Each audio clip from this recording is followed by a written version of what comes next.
tudo bem com vocês? Eu tô aqui para trazer mais um conteúdo, né? O último conteúdo aí do bimestre, que é o que a gente conseguiu trabalhar nesse período, né? E a gente vai falar um pouquinho da Bauhaus, né? Como que foi essa grande escola, né? O que ela proporcionou para nós até os dias de hoje. Então vamos lá, gente. Primeiro vamos partir do contexto histórico, né? A Bauhaus ela não surgiu do nada.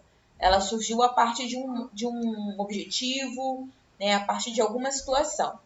Bom, vamos voltar um pouquinho para o século XX, início de uma nova era industrial. Era o momento em que havia uma grande revolução social, transformações, uma nova tecnologia surgindo, né? O capitalismo ganhando mais ascensão, né? Então, assim, a gente vai ter um momento de grandes produções em massa por conta das indústrias, né? A Revolução Industrial ganha grande espaço na sociedade. Então, isso acaba impactando em todas as áreas, na cultura, na ciência e na arte. As produções passam a utilizar novos materiais e explorar novas possibilidades. Então, o homem passa a ser mais curioso nesse mundo, né? Nesse novo momento industrial e passa a experimentar, né, novos materiais que possibilitam ele até modernizar, né, novas criações. Então, vai surgir criações com vidro, aço, alumínio e o ferro, que inclusive são elementos da indústria, né? Passa a ser matérias-primas de esculturas, obras e até arquitetura. Então eu vou largar um pouquinho de mão do mármore, da madeira, do bronze, que eram muitos elementos maciços, né, pesados e até um pouquinho difíceis de se trabalhar, para dar um novo lugar, né, a novas possibilidades com esses novos materiais. O que possibilitava leveza, versatilidade, eu até coloquei para vocês. Versatilidade, para quem não sabe, é você ter uma única coisa com diversas funcionalidades, né? Como o nosso celular. O nosso celular ele é versátil, ele possibilita a gente fazer diversas coisas, né?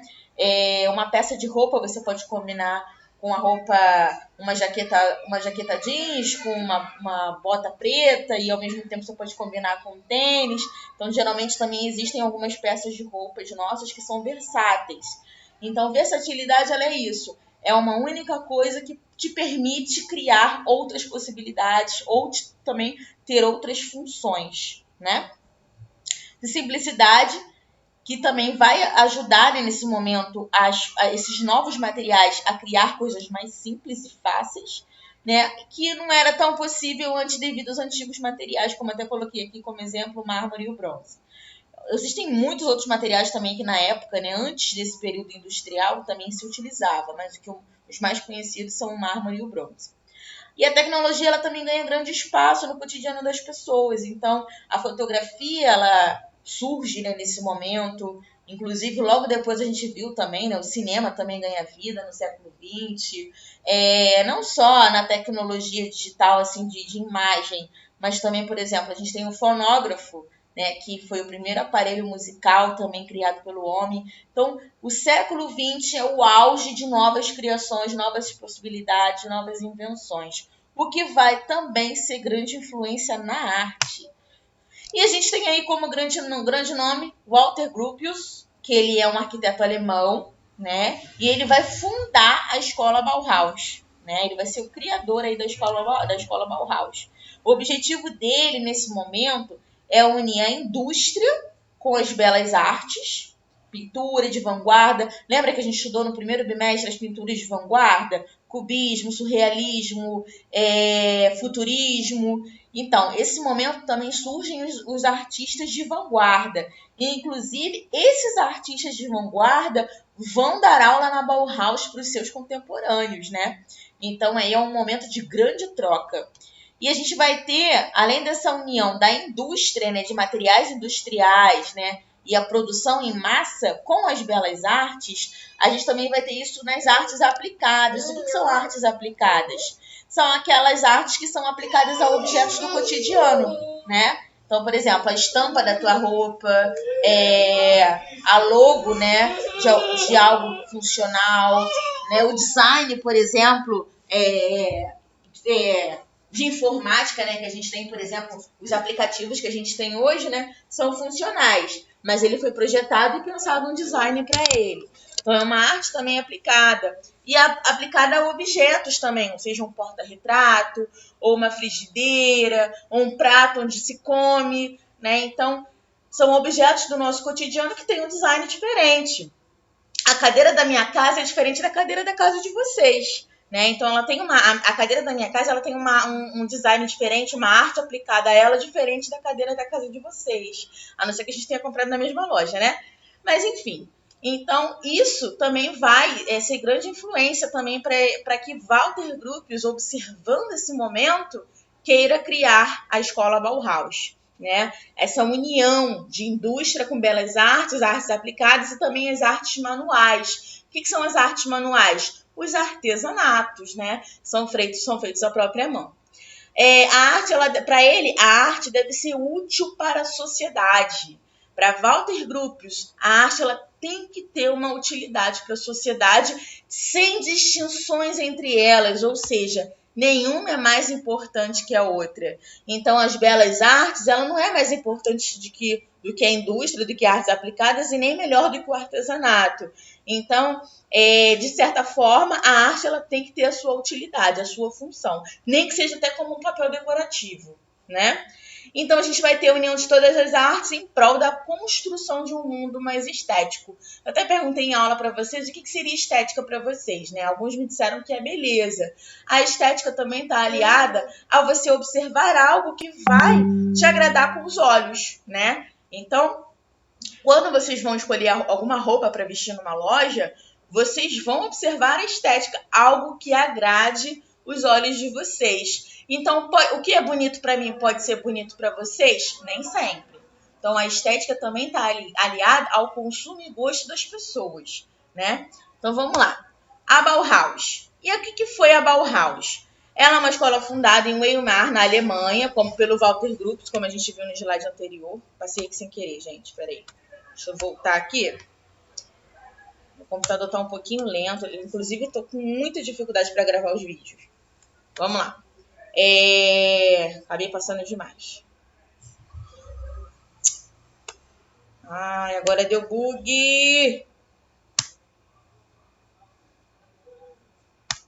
A Bauhaus. Não vou nem mexer no mouse. A Bauhaus ela é uma escola fundada em Weimar, na Alemanha, 25 de abril de 1919, século XX, né?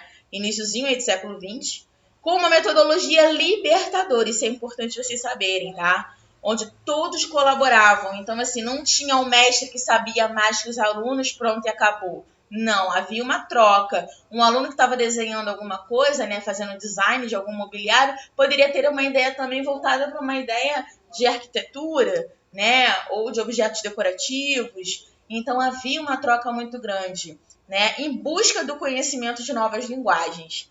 É uma escola revolucionária no campo das artes aplicadas. Os artistas influenciados pelas artes de vanguarda dão aula como professores e mestres, como eu falei para vocês, né? Então, vamos lá. Picasso vai estar inserido na escola Bauhaus. Kandinsky, que a gente vai ver um pouquinho lá na frente, que também era um artista de vanguarda, ele também vai estar nesse momento na escola Bauhaus dando aula, né? Então, vai ter muito dessa troca com a arte. União de artes e ofícios com novas técnicas e materiais modernos e industriais. Estudos de pesquisa para ensinar uma nova lógica conceitual para a arquitetura. Então, eu vou estudar não só em relação à estrutura, né, de, vamos supor, de edifício, de edificação, de como fundar, como construir, mas também como fazer um design diferenciado, né? Algo conceitual. O que seria uma lógica conceitual? Algo que vai mostrar algo diferente para as pessoas, que vai se comunicar com o mundo. Então, a minha arquitetura ela pode se comunicar com o observador, né? O design, a pintura, a escultura e outras formas de arte procuram produzir de forma funcional. O que seria forma funcional? Precisa funcionar. Então, a minha cadeira, não adianta ela ser bonita se ela não for confortável. Não adianta ela ser bonita e ela não ser segura, a pessoa sentar e cair. Ela tem que funcionar da melhor forma, né? Então, procuram produzir de forma funcional, adaptando as formas do objeto à sua função, sem perder a estética e o aspecto modernista. Tem que ser moderno. E para ser moderno, eu vou procurar utilizar novos materiais, como eu falei para vocês, né? Então eu vou usar o aço, o vidro, o metal e outros materiais que vão sendo descobertos aí nesse período da Revolução Industrial. Então eu até coloquei aqui, ó, uma cadeira deve ser confortável, segura e ao mesmo tempo moderna e com uma estética nova. Então eles preocupam-se com o bem-estar dos consumidores. Eu coloquei aqui um pouquinho para vocês depois verem, eu acho bacana. A galeria da Bauhaus, né, é uma galeria do Pinterest, né, que eu achei bem interessante. Eu não consegui encontrar, a princípio, nenhum site oficial que demonstrasse todos os modelos da Bauhaus. Mas esse daqui tem um compilado, né, tem um conjunto bem bacana aí do que a gente pode explorar. Tá abrindo aqui para mim? Vamos lá. Do Fernando Soares, né? Que também provavelmente aí é um pesquisador da área, assim como eu. Vamos lá. E aqui, olha só, as grandes influências que acontecem, inclusive na arquitetura, né? Então, a gente vai ter influências na arquitetura. Deixa eu descer aqui um pouquinho, peraí. Influências na arquitetura. Ai, não trava não, por favor. Também tô com muita coisa aberta, né?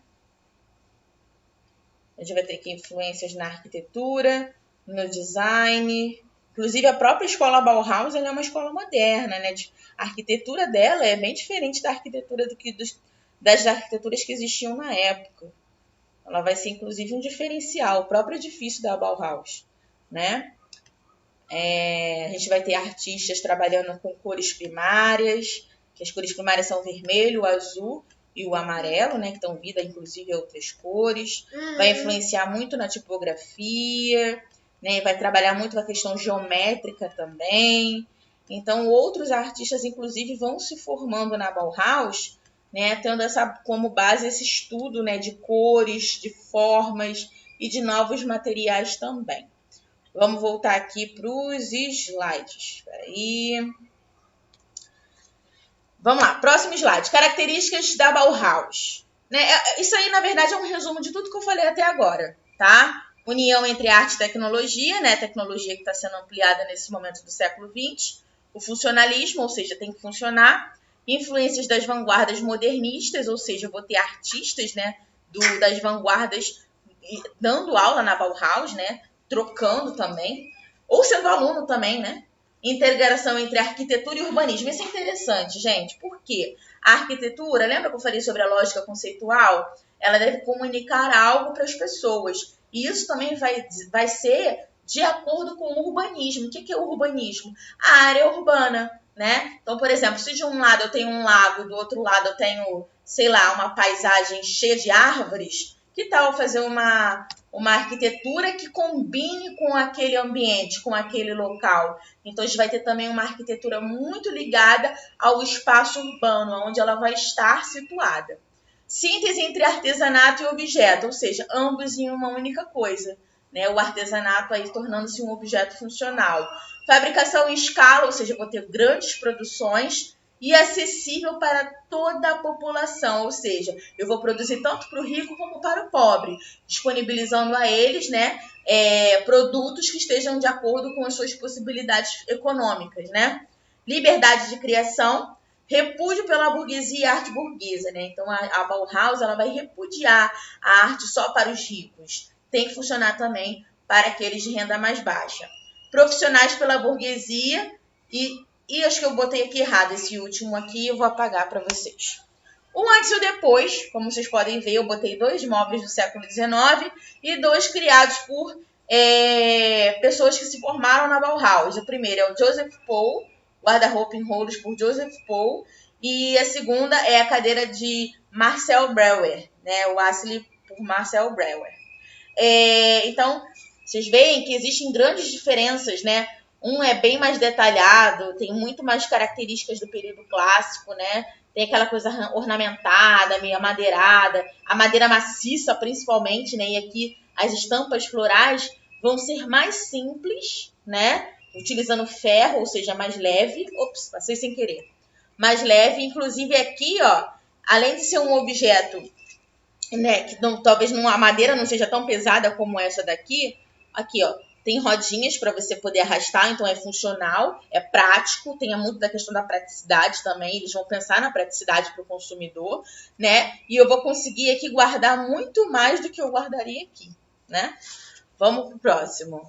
Influências na tipografia. Tipografia são tipos de grafias, né? Criação e impressão de fontes e letras de textos diferentes, né? Então, é um momento em que busca-se novas fontes mais simples, modernas, de leitura fácil. Havia novas grafias baseadas em artes geométricas. Então, eles também vão observar um pouco das pinturas de vanguarda e tentar extrair dali ideias para novas letras, né? Lembra que eu mostrei para vocês muito das pinturas do futurismo, do cubismo? Eles vão um pouco olhar isso e vai tentar transformar em letra, né? Então, tudo um estudo, né, conceitual entre os alunos aí da Bauhaus e os seus professores. Então, inclusive, eu coloquei até aqui como que era a tipografia do século XIX, né, uma leitura de jornal. As letras tinham muito mais voltas, né, era bem mais ornamentada. E na Bauhaus a gente tem letras, né, mais simples, sem tantos detalhes, né? É algo bem mais simples. Aqui a gente tem algo mais detalhado.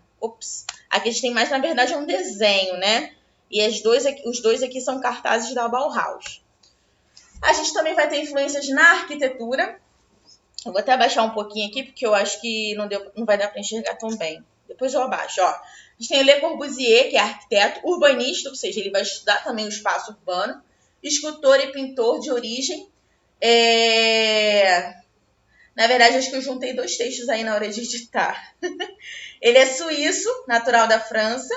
E a gente também tem o Walter Gropius, que foi o próprio fundador da Bauhaus, que inclusive criou a arquitetura Bauhaus, né? Então, a arquitetura ela vai ser bem mais moderna nesse momento, né? Comparado às outras arquiteturas anteriores. Inclusive também com base também em novas fontes artísticas que surgem, né? A gente tem aqui, inclusive, ligado, né, a arte neoclássica que vai surgir durante o período da Bauhaus. A gente vai ver isso um pouco mais à frente. Grandes nomes de influência, a gente tem o Oskar Schlemmer, alemão, pintor e escultor, tinha uma relação muito grande com o teatro e a dança, então ele buscava sempre relacionar o corpo e o espaço em suas pinturas. Então, como ele tinha essa pegada, né, voltada para o corpo, né, teatro e dança, ele vai também tentar colocar isso nas suas pinturas e nas suas esculturas. Aqui, ó, aqui é uma pintura e aqui é uma escultura, né? Na verdade, uma não, são várias, né? Então, ele vai trabalhar muito também essa relação do corpo nas suas obras. E a gente também tem o Kandinsky, né? Ele é muito conhecido, ele é um pintor russo, né? Então, ele vai desenvolver pinturas abstratas na arte moderna. Ele, na verdade, ele é o primeiro a desenvolver as pinturas abstratas, porque até então a gente tinha o cubismo, o futurismo, mas tinha um título, tinha algo que queria demonstrar. Aqui não. Aqui Kandinsky ele não quer demonstrar nada. Aqui o que ele está fazendo aí nas suas pinturas são sensações, são vibrações. Ele tem todo o envolvimento musical. Então, para fazer suas pinturas, ele tinha que ter uma música, né, ao som do piano, ao som de músicas, para ele poder conseguir se inspirar. Então, na verdade, o que ele faz aí não é demonstrar algo. Ele não quer conceituar alguma coisa. Ele simplesmente está pegando o pincel, né, a tela, e ele está pintando conforme a sensação dele, conforme o sentimento que ele está sentindo ali nesse período da música, né, durante a música. Esse é o último slide, galera.